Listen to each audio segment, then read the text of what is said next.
नमस्कार, मी मंदाकिनी. मनातून खा, खाऊ घाला, बाकी सर्व मोह माया.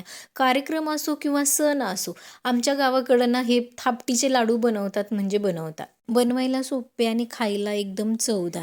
पावशेर बेसन पीठ एकदम घट्ट मळून घ्यायचे, त्याचे छोटे गोळे करून घ्यायचेत. थोडंसं तेल लावून पुरीच्या आकारामध्ये ह्या थापट्या आपल्याला लाटून घ्यायच्या.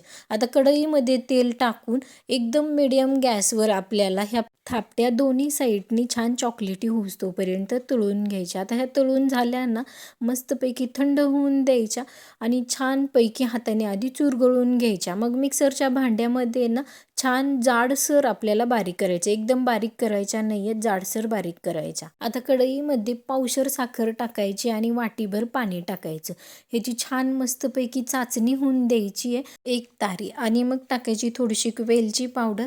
वेलची पावडर छान मिक्स करायची आणि गॅस बंद करून घ्यायचा. आता आपल्या थापट्या ज्या बारीक केलेल्या आहेत ना, त्या ह्या चाचणीमध्ये टाकून छान मस्तपैकी मिक्स करून घ्यायच्या. आता हे सगळं मिक्स झालं ना, याच्यामध्ये मस्तपैकी 2 चमचे गावरान तुपाचे टाकायचे.